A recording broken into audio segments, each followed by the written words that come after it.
That was back in 2016. So yeah, he's an OG is what I'm trying to say. Obina Okeriocha is currently the director of content at MoneyPoint Inc., where he oversees content strategy and product marketing in Nigeria's fintech space. He's also the founder of the Naija Artificial Intelligence Film Festival, which focuses on the intersection of AI and storytelling in African cinema. Please put your hands together for Obina Okerio one more time. Fantastic. Now he's supposed to be calling on the panelists, but he said, Shaitan, just help me. So I'll help you, don't worry.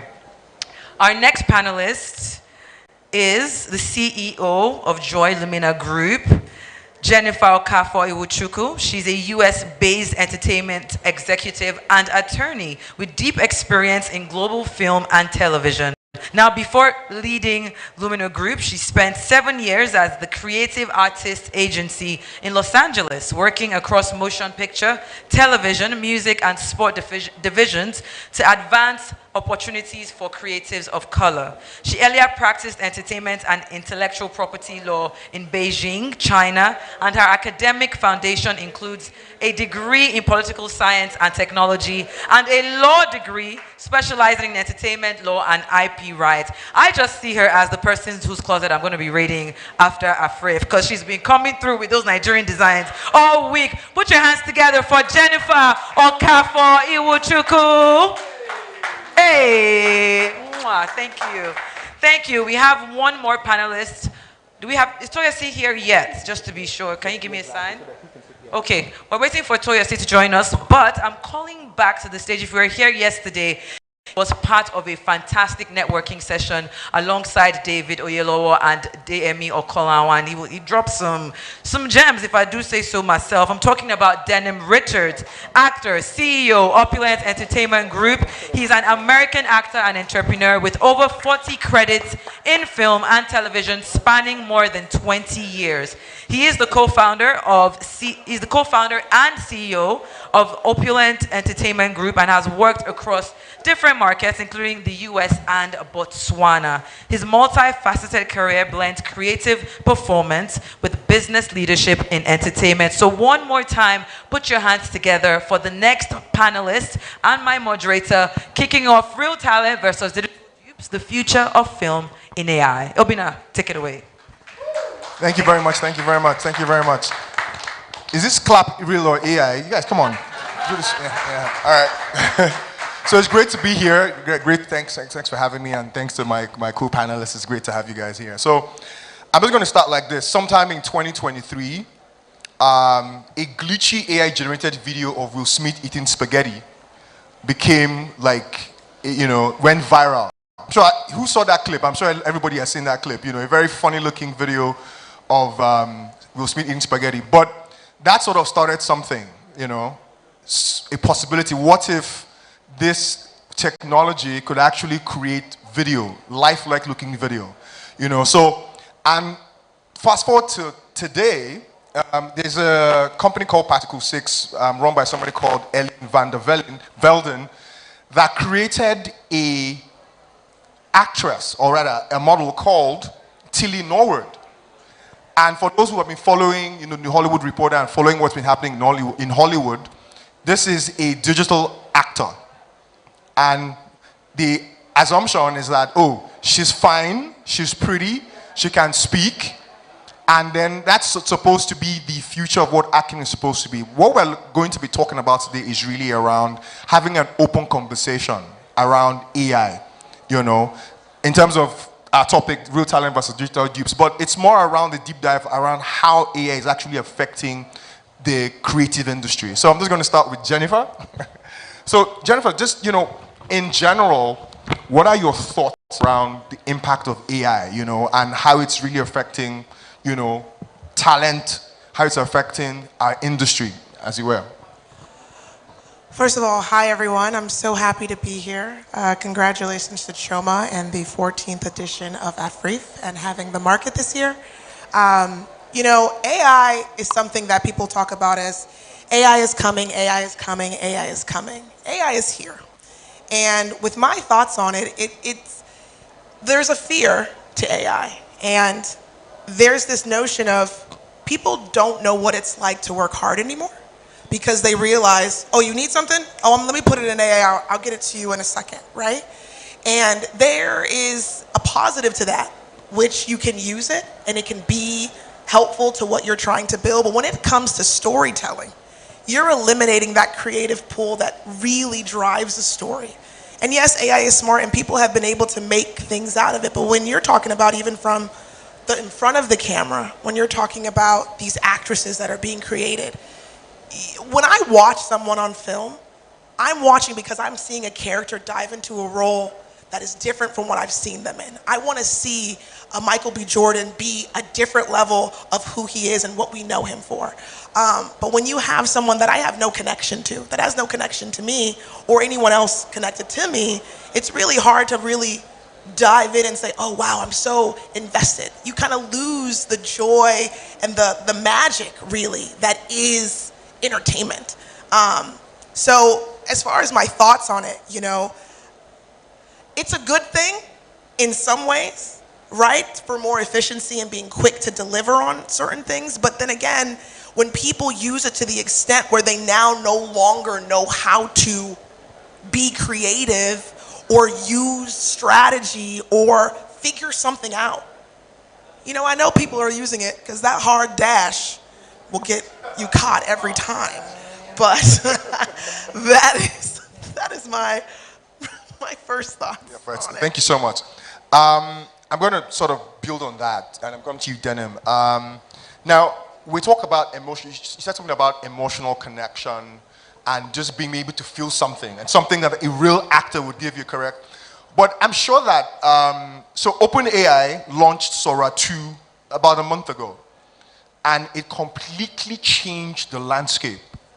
Now, we thought VO was, probably the best looking, video generative model. But then we now see these vertical formats where we see Michael Jackson. We see Tupac in Oshodi buying suya. But the thing is, it makes people laugh, right? Guys, so it's, a baby is being born and the mother asks him, so what country am I in? He says, it's Nigeria. And you feel something, correct? So it's going to, I'm going to segue into my next question. Denim, do you think audiences can emotionally connect with synthetic performances the same way we do with human ones? I mean, I think it's always an interesting question. This whole dialogue behind AI is, I feel, very convoluted. It's complex, but it's not. It's the same way that it's like, what are your opinions? And it's like, well, who cares what my opinions are, because the opinions are going to be irrelevant because it's already here, right? And I think it's more so about how you are using it and what that looks like. As far as being able to connect, I feel like maybe there's a world where that's true, right? There's people that connect with anime, right? Is that real? Is that, you can make the argument that AI is more real than anime, right? But there's people that still cry and feel and dress up and cosplay and do all this. So I do think that there's a world where that exists. But I think that oftentimes when we're having this conversation around the connection, the emotion, the empathy aspect of that, I feel like it's pretty much been predicated upon a lot of social conditioning, right? And this is what has been happening for decades and decades, right? If you look at it from like way back in the day in the 60s or the 70s, it was like if you were to watch the news, they would cut away immediately when somebody was going to die, right? If somebody got shot, they'd be like, we can't show you the blood, don't show you the blood, right? It was always just right before you cut is when something bad happened. And then they started to slowly sit there and say, well, let's just let you see it, just give you a little bit more and give you a little bit more. And until now you see a dead body and you feel virtually nothing. You're like, well, it's just another dead body, right? So the social conditioning aspect of what this is I think the real conversation that I'm more interested in, is about how does that allow us, and I think we talked about it yesterday even with David, about getting back to the level of what excellence is and the work ethic and the grind and the hustle. And even as Jennifer was saying, it's like, as an artist, to have the opportunity to go through all these different layers and levels of sacrifice emotionally and physically, to then just say, well, I don't have to do that anymore. I can just put together some sentence and it will be generated. It does take away a level of excellence, but I do think that there will be a niche for everything. And I think it's just about who decides to finance that niche. And really, the reality is whoever's financing. Great, great. Now, so this is one aspect of AI where we're looking at it from the point of its, how it's used. But then again, there's also the use case for the fact that it's actually cutting costs. Like I give you an example, James Cameron says that, of course everybody knows James Cameron. He says we can no longer sustain $400 million budgets, $500 million budgets. But there are certain things that we can do with AI to help us reduce cost. Ted Sarandos, you guys know him, who is the co-founder of Netflix. On a podcast he was saying, on an interview, he was saying that the Ethernaut, which is a Latin American original, that shots in there were done with AI. For those of us who are really into content, House of David on Prime Video has about 700, 800 to 800 AI-created shots that are supposed to be VFX. So my question is, I completely understand the sentiment around human emotion, around desensitization, around, the human condition, But don't you think, and this is for you, Jennifer, that there are economic benefits of using AI, we're looking at situations where smaller companies that don't have big, budgets can actually now sort of afford visual effects, and stuff like that. Yeah, absolutely, right? So you're talking about from behind the camera, the biggest thing when looking at a script is not just the music, because that's always like a really big component depending on what you're trying to put into it, but then it's the scenes. And that's where they're like, oh, this looks expensive. When it's action, like, okay, how are we gonna do this? How are we gonna do that? If we're able to eliminate half of that and do that from behind the camera, yeah, you're gonna cut costs. Like, that's definitely possible. But at what risk, right? And it's not necessarily to say that it's a risk in its entirety, but people are, how they say, taking jobs. There are people who take time to do these things, but time is money. So stuff that would normally take a month in post is a sentence that is eliminated in seconds, right? So it's a good thing because you're able to now cut on cost for those things, but there's always a caveat to everything, right? Being able to get around from point A to point B, you're able to use a cab. But now we have our phones where we're able to do it quickly. So there's a caveat where it was the access of all of these cab drivers, that yellow cab in the States. Now you have these Uber apps or you have these Lyft apps, which now eliminated these other franchises that aren't a part of that. And so every time there is a benefit, there's always someone that's going to suffer. So that's just kind of... Yeah, so I'll come back to you and talk about some ethics and stuff. So, so Denim, you're an actor. You've been on so many projects, and so many titles. Now, I think there's a particular Fast and Furious where Dominic Toretto and they're driving off into the sunset, and and the other guy pulls away, and clearly that was not him. It was a digital double. How do you feel? And when I have this conversation, so like, there's an episode of Black Mirror where I think there is an actor's double, actually in another scene or separate scene. So imagine a situation where you had to, of course, obviously, you have an agent, you get booked for stuff, for gigs. Now imagine if you had 5 gigs at the same time and they're all shooting on the same day and stuff like that. Imagine a situation where you could have... I can't wait for that. So my point is, so that's exactly where I'm going. That's exactly where I'm going. Because there are now companies that are registered to actually license doubles, AI doubles. What do you think about that? I mean, again, I do want to just dovetail quickly off what Jennifer had said. I think I look at the conversation about the cost benefit very much in the same way that I would frame like coal and solar, right? Where that was like the whole thing, right? It was like, hey, we're gonna stop using coal because solar is now more cost effective, and this, and this, and this. And there was all these things. So there was a massive $100 million marketing campaign around everyone saying, let's give up coal because solar is just ethically better, it's financially better. And then you start to do it and you're like, well, the panels cost things, and then you have to have farms to be able to house all of these things. So even when you're talking about the AI and all of the opportunities, it's like, well, where are the data centers that these things will be held in? How many things have to be destroyed so that these data centers can exist? How many people have to be disenfranchised and moved so that somewhere somebody can have a level of convenience, right? So I think that that's why I'm always very careful about the way that I try to frame or answer the conversation about financial this, because it's like, yeah, one person may benefit over here, but there might be 10,000 people somewhere else that had to lose everything so that this could exist. As far as the question that you had asked, the recent question, I mean, look, the reality of it is, if there's ever a world where I have 5 projects that are going on at the same time, I feel okay.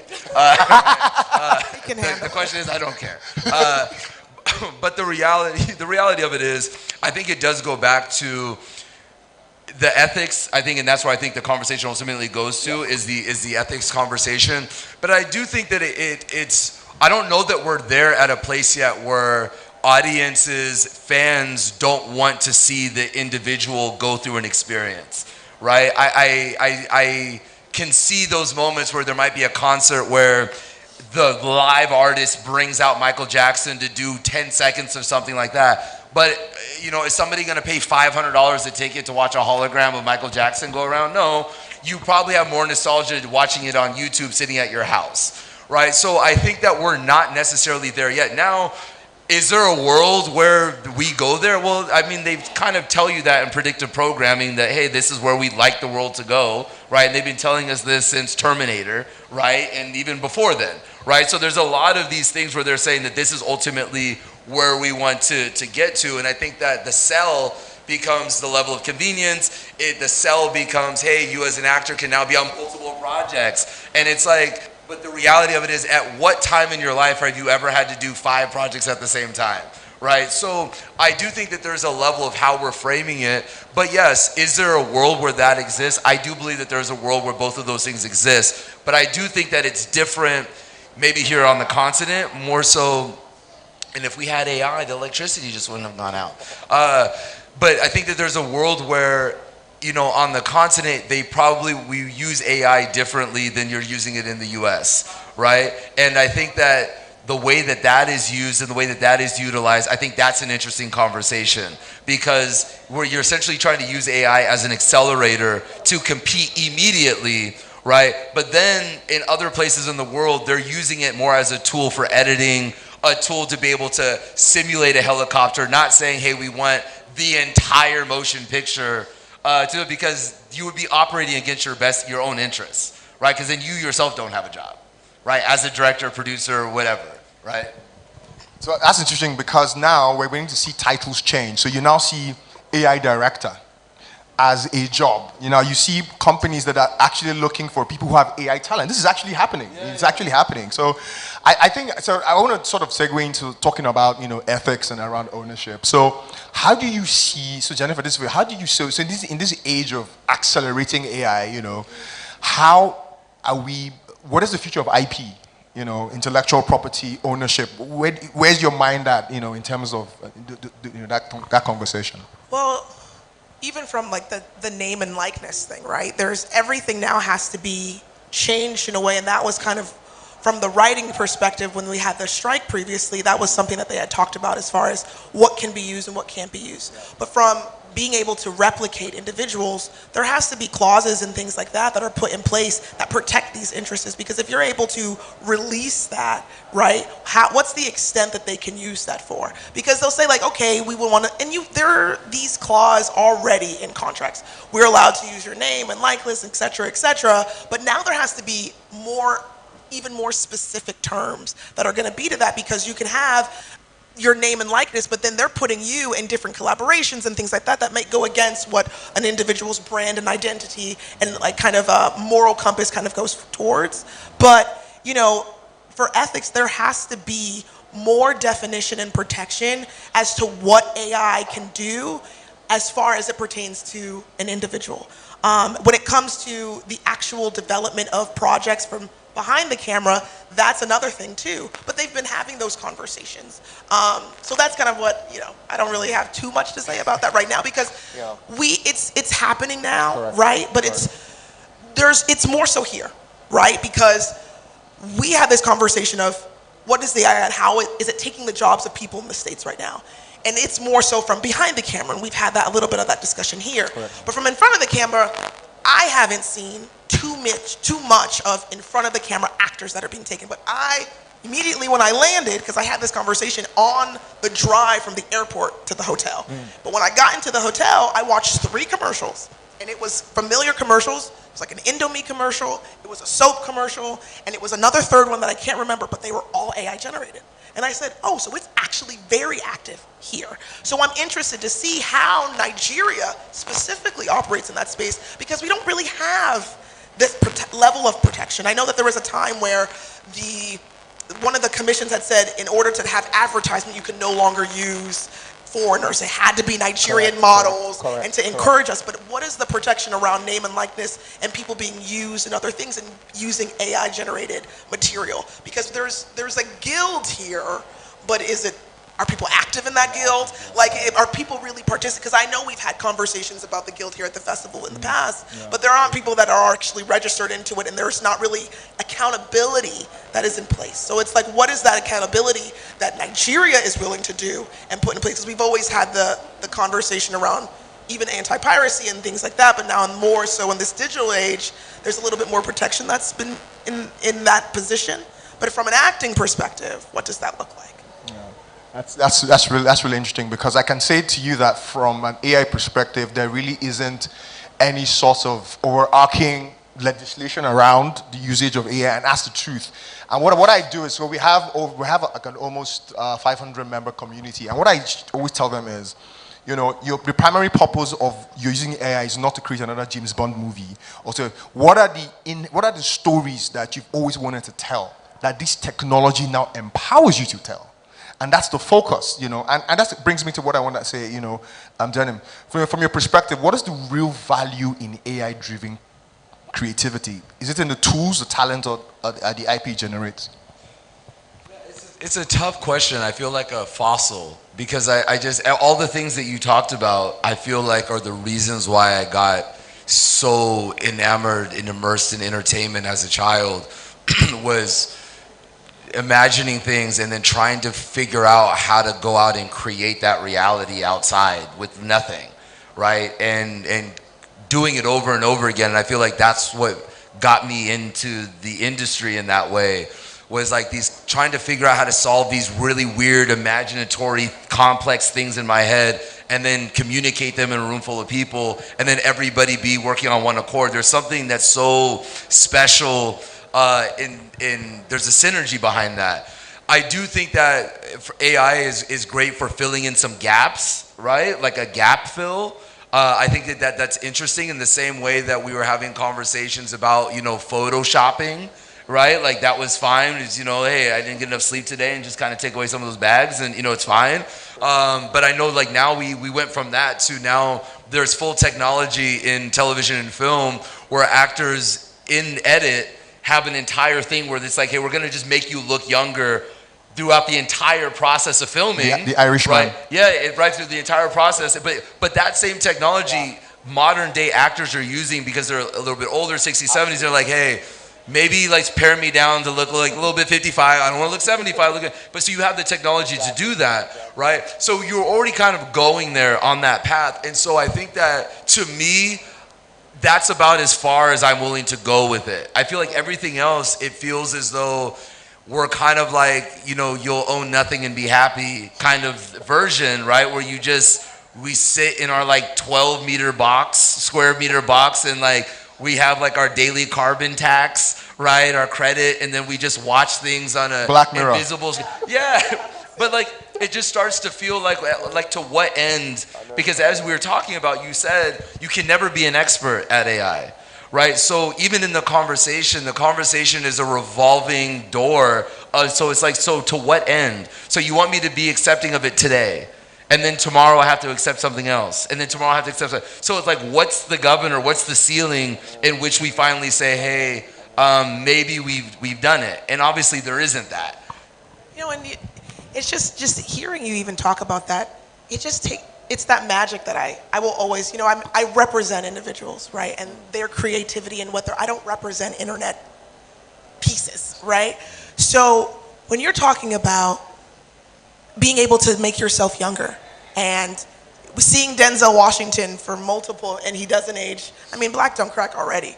So it's just like keeping that there. When are we going to be able to have new artists come up and new creatives that we can see grow from a young piece of talent and seeing them progress and develop? Like that is a part of the magic and the joy of seeing someone taking on something different.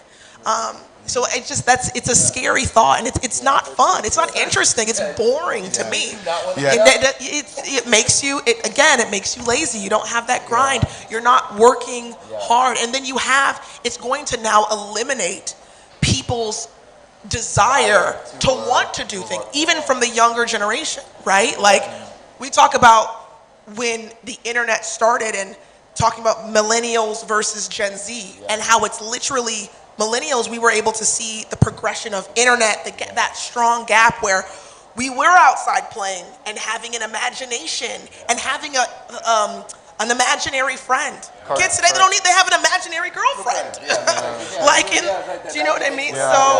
True. It's just like you lose that innocence, that creativity model that really can push the boundary on things, because you're no longer trying to say, how can I make a really great story that's gonna pull someone's brain? Like, I use this all the time. The world says it. Parasite was a movie where you thought you knew what was gonna happen next. And what happened next, your brain done bust. It was just so good. Like AI can't, I say they can't now, but can't do that. And how it just kept giving you those such surprising elements. You want to be able to say that AI can pull that away from you. Like, again, we talked about emotion, right? And that's what I always am gonna pull to. Up is an amazing animation movie. That makes me cry every time. I've seen it about 16 times. Every time I'm still in tears. But that is just, it's different. That I know is a figurative thing, that is an animation piece of this cute little old man and his old wife, and she dies, and then you have this little boy. But then it's an animation piece that's supposed to look like a real individual, but I know you're not real. Like, it's, I don't know, it's fraud. You need to make the connection. Yeah. Exactly. So what I would say is I completely understand the sentiment around the human experience, the human touch, the intricacies of what makes us human beings. But here's something that we cannot deny. This is a multi-billion-dollar industry. We have AI influencers. You guys know this? That have thousands of followers, and brands have endorsed these influencers. I'm not talking about human influencers, digital influencers on Instagram. You can actually go hashtag digital influencers on Instagram, TikTok, AI, that have more followers than you and I, and they're getting paid. There are industries that are beginning to spring up. I mean, AI companies like Runway are now valued at $3 to $5 million or $1 billion. You get my point? There is so much. And the thing is, I mean, as a kid growing up, I went outside, I played. I mean, I went to art school. I did all that stuff. My grandfather was a photographer. My dad was a graphic artist, was one of the greatest illustrators in Africa, in the 80s. So I understand that reality. But the truth about it is that a lot of these playgrounds have now become digital. We have our young stars who are doing the same discoveries, but they're doing them on apps. They're doing them in Runway, they're doing them in Kling, you get my point. So my point is, there has to be a balance, because a lot of people are now making a lot of money. I tell you what, in my creative AI community, there are traditional filmmakers that are now looking for AI creators to make sizzle reels for them. Oh, I have this idea for a film, and I need to see what it will look like, And you get my point is, there's a lot that's going on, and that's why this conversation is really important. So we have 20 minutes to go, so I'm just going to throw it open to to the audience to ask questions. If you have questions you want to ask, please. Can we get the microphones to them, please? Thank you very much.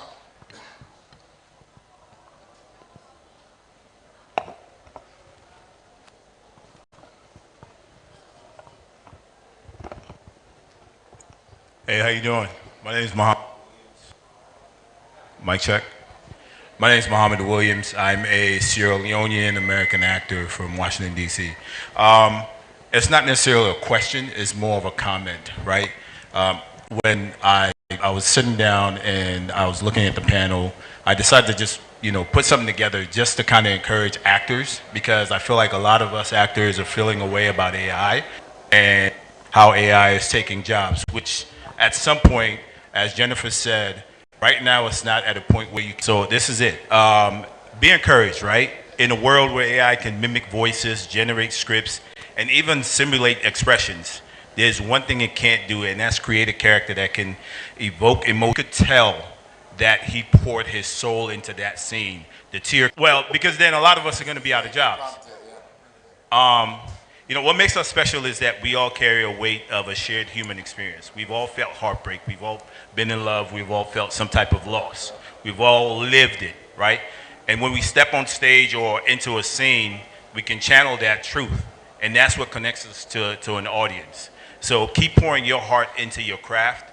And AI at some point, it may get there, it may not get there, but just keep doing your work as a human being and telling the truth of the lived human experience.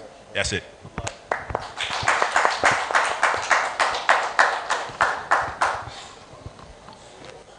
Okay. All right, guys. I'm trying to not stand up before. My name is Olanrewaju Mogaji. I run an AI lab. Mogaji Olanrewaju. I run an AI lab. So my question is, we've mentioned that, you know, there's a whole lot of things happening in AI, true. But what are Nigerian studios actually doing? Because for me, the idea of talking about runway, view, it's like you gave someone a very tiny piece of the cake and they are fumbling about it. You've not seen the real picture. I run an AI lab. A full digital twin is possible right now. I could do a digital twin of the entire place and do a video where I would change the scene of everybody here, what they do. But studios are not doing these things. For me, I feel like the biggest place where this is a good sell for us is I grew up loving animations, cartoons. Animation studio have been complaining, oh, it's very, very hard to do this, very, very. Today we have all of these things. What is going on with the animation studios we have? You know, artists are complaining about digital twin, they will copy me, is a lie. You know, the most important intellectual property right now is your digital twin. Before somebody else gets your digital twin, get it by yourself. Do a full digital twin of yourself and turn it into an intellectual property. At that point, you've scaled far away than the average guy out there. But the most painful part is that a lot of the Nigerian echo, you know, I say, oh, we are taking just a tip of the ice and we are going on as if we've done a home run. There's so much behind this technology. We need more technical people also in the studios. You know, you are a creative, you're working for Money Point. Money Point is a tech company. You know, in the studios, we should have more tech people in the studios. The last thing that went through, you know, I was so upset, and I'm sure Sid saw it in my face. I'm like, okay, a lot of panels, a lot of, what's their name? A lot of people trying to make money, yeah, in this country, going to YouTube, going to this, it's because of we've not unlocked the technology side of the business. Programmatic advertising is not only YouTube that does it now. Why haven't we owned that engine itself? AI is here now, we're talking about piece of it, piece of it.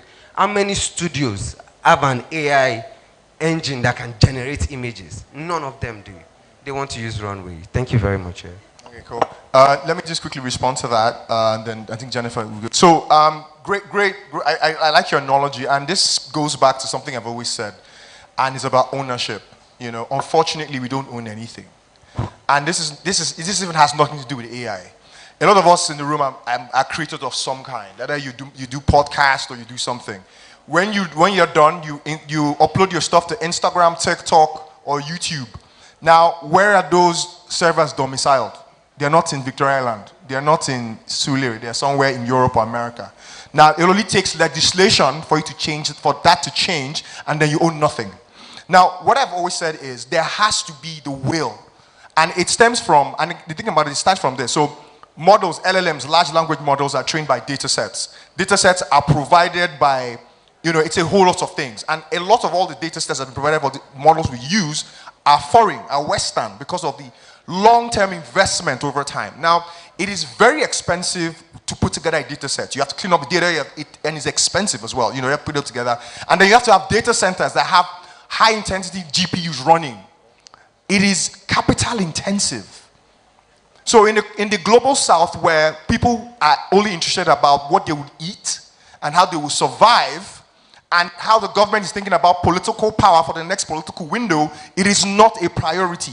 Now let me say this. We have people who are trying their best. And I tell you, when I started my festival, I met some people that are incredible. I didn't even know they existed. There's a guy who is in our community that builds something called ASTO.ng. And in that, you know, it's called a wrapper. Essentially, he has APIs of other, you know, runway, cling, and all that stuff. But he's trying to build something that is Nigerian and also put a Nigerian payroll. Somebody else has built a text-to-speech model that can replicate Nigerian intonations and languages. There are people trying, but if you don't have the infrastructure to piggyback on this, all of this, so it's something that stems down. I was speaking to the DG of the Nigeria Center for Artificial Intelligence and Robotics. There's actually, and it's a subset of, I think, the Nigerian Ministry of Communications or so. They are trying, but my point is, it's not enough. There has to be it has to be something that has to be steeped in legislation with a budget behind it. But if you look at all the attendant problems that we have, you know, I don't know. But you make a very good point, and I think it really speaks to ownership and being intentional about doing those things. Do you want to add something? Okay, great. Okay, Auntie Mildred wants to. Who has the mic? Okay, you have the mic. Okay, great. All right, greetings. My name is Too White Bedu Poet. Did you prompt that? No, that's my name. Great. I'm that poet that can make you dance to poetry. Recently, I've been doing some research about Gemini storybook, using it to document African folktales. So as a convener of AI Film Festival, what do you think are some of the benefits of using such a tool like Gemini Storybook? Okay, I think the first thing is so what exactly are you using Gemini Storybook for? What do you use it for? Okay, I'm using it to create short storybooks to document African stories. Okay, so it means that you were documenting African stories. How were you documenting it before Gemini Storybook? Before I was writing it manually. Okay. And because I was writing manually, it's difficult for me to actually publish them. Okay. But now, because I'm using AI, it's easier for me to publish them. Right now, I have 8 titles published on Seller. Okay. So you've answered your question. Okay. Yeah, so you've answered your question. Because I wanted to establish what your problem was, and you have the solution. So keep using it. You know, keep using it. I think you've solved the problem you wanted to solve. So, okay, next question, please. Thank you. Good evening. My name is Cassandra. So my question is... Cassandra is a great Nollywood producer. Put your hands together for her, by the way. Just to So my question is about IP ownership. So we've heard about all the lawsuits that have been happening, I think, with Disney and with a couple of other companies, right? So how do we, one, protect ourselves from lawsuits? Because the panel before, I think 2 panels before yours, they talked about using AI to create content in the animation studios. I'm pretty sure you know some of them that were on the panel. So my question is, how do we protect ourselves from lawsuits like that when you start using data sets that are from other IPs that have been created?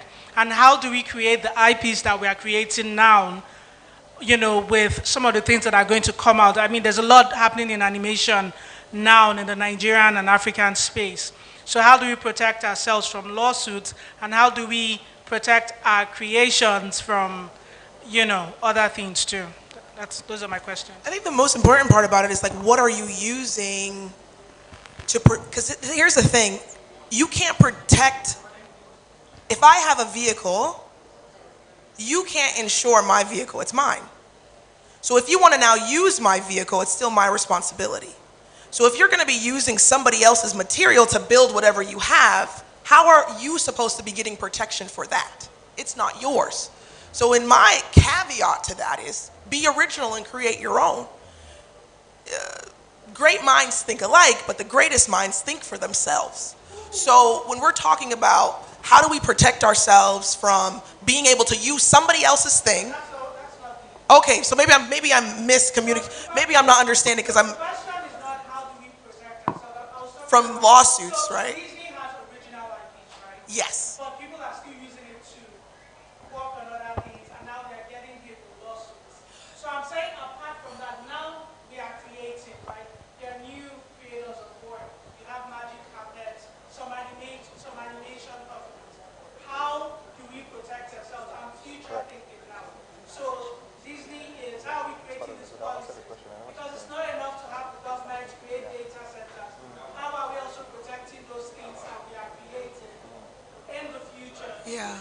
Maybe Yeah, because even from Disney, right? Disney has a whole line of their IP, and you're seeing all these different remakes. You have Freakier Friday that just came out, which was another, or you see these like reiterations of shows. But in order to do that, there's a conversation that's had with them first, and people are doing certain things. And I'm making sure that it's, please stop me if I'm off brand with what you're talking about. But you're talking about creating something for yourself and protecting it from when somebody else then wants to do something with it. And that goes back to what we were discussing earlier about what is Nigeria doing to protect its citizens for the IP that they're originally creating, because there isn't. We're doing all of these things and we're doing it well. These animation, these IP or AI generated content that are funny and that people are enjoying, how are we being able to protect those things? Because there isn't a proper intellectual property protection that's been put in place here. So again, if someone, you can send a cease and desist letter, but who's gonna enforce it? Like what legal, so it's a lot harder, right? Because even in China, as I worked there and did IP, they follow the global intellectual property protection, right? So we're able to litigate on people using copyright on, one of our clients had a book that someone else then copywrote and then made a show off of it. So we were able to litigate that because we follow the standard, but Nigeria I don't think is a part of that. So it's one of those things of having advocacy groups that actually challenge. You have the Minister of Art and Culture for Entertainment we have those conversations with them of how are we protecting ourselves. Nigeria is the frontier for entertainment and we talk about that every day. But what are we doing to make sure that we're protecting ourselves, not even just from an AI perspective, but just from a material perspective, right? So that's where it really starts. Like would be how to do it, and having those conversations with the people in place and the governments in place of making sure that we have those kind of things. Yeah, great. So let me add to that, because let me dimension it. So sorry for the attack earlier. that's fine. Sorry. Again, this is the group. We're having a conversation. This is the meat of this conversation. So we're all learning. So let me say this. Interestingly, globally, the powers that be are still figuring out legislation and the legal framework for AI. Just so you know. Now, I am waiting for the landmark decision, the ruling on Disney versus Midjourney. I think another, because that will set the benchmark for how these things are done. But I can tell you what's happening, and that's why we talk about the ethical use of AI. And what does that mean, essentially? That means that you need to be aware of how, the models you're using to create your AI. For instance, we all know the famous, popular ones, Google DeepMind, Veo, Kling, Halo, we all see them, right? Now, there are other companies that have models that they build their models on ethically sourced data. What does that mean? It means that if Auntie Mildred has made a film and I want to train my model with Auntie Mildred's film, I will pay her $1 million for it. If Jennifer has written a book and I want to train my model, I will pay her. So when I aggregate everything, when you come to my model and you're prompting, you know that everything I have has been ethically sourced. That is the difference. That's where we're going. So that everybody within, and we create another revenue stream, so everybody within that space is earning. So curing cancer is like, oh my God, we now need to pay attention. So all that stuff, now it's not a thing because all those data sets were things were IP. And nobody paid for it. You get my point. Google Veo is trained on YouTube information because they own YouTube. How do you think that Veo is better than looking, when it launched Veo, it looks better than everything else because it has terabytes and terabytes of data trained on YouTube. My point is, at the end of the day, it's something that's evolving. We're done with this talk tomorrow. Next tomorrow, some new legislation, something is always changing around here. That's why I keep saying, have an open mind around this subject matter, because it's not closed-end, it's open-ended. The conversations keep changing, things keep happening. So in terms of things keep happening. So in terms of obviously, and that's why I tell my people in my community, seek to create things that are original. Like she said, be yourself. Do things that are, and again, there are some models, if you're really into AI, you can actually train your own model. It depends. Like, think there are models like Korea, there are models like a bunch of them where you can actually train your own models with your own style, so it replicates your own style in your own voice. Yeah. So, okay, Auntie Mildred, yeah. Okay, sorry to drag you back. To the young man, so this is what AFRIFF is for. So somebody like me, I'm a director, film director, because I hate tech.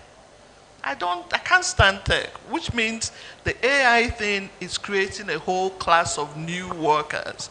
So your job is to seek me out at AFRIFF and say, this is what I can do to get your company up to date. You see what I'm saying? Because I've gone there and tried. I'm like, I want to talk to my actor. What is this? I created a 2-minute thing, because I was trying to do something from 1956. 1956, Nigeria is almost non-existent in our internet, whatever. Archives. But I was able to do 1 or 2 things, but I felt it was too much time spent when I could talk to an actor. So I said, this is never going to be for me. But if somebody like him meets me and says, see what I can do for you.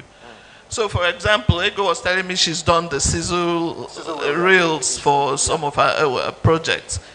I wouldn't even know where to start.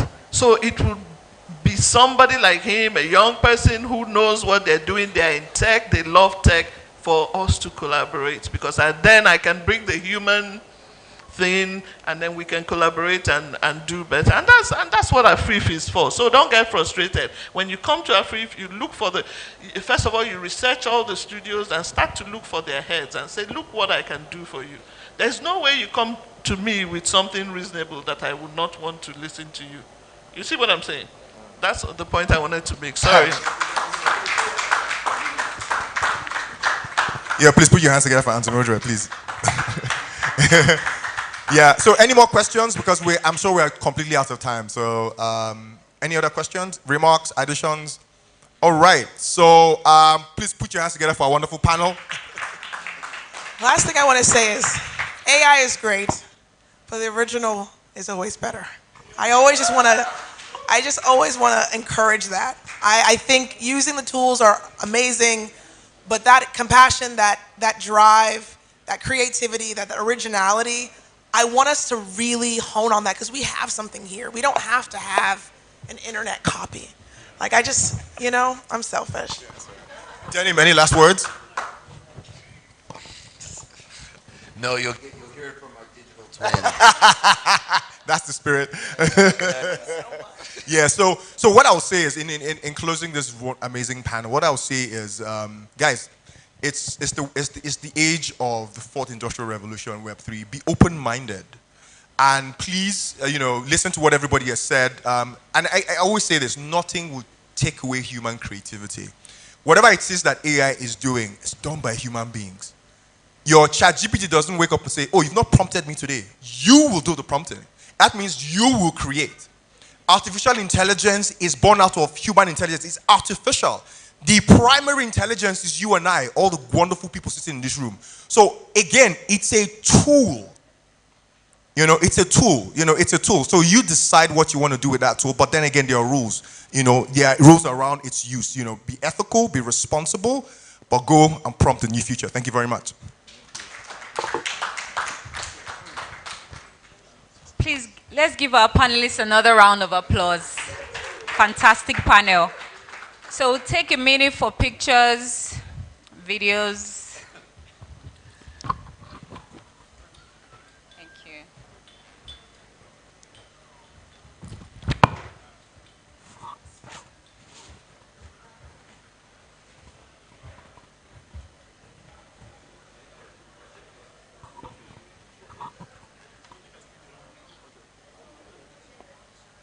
And so with this, we've come to the end of the panel session for today. Tomorrow, we have Global Africa Day. We have several interesting panels lined up.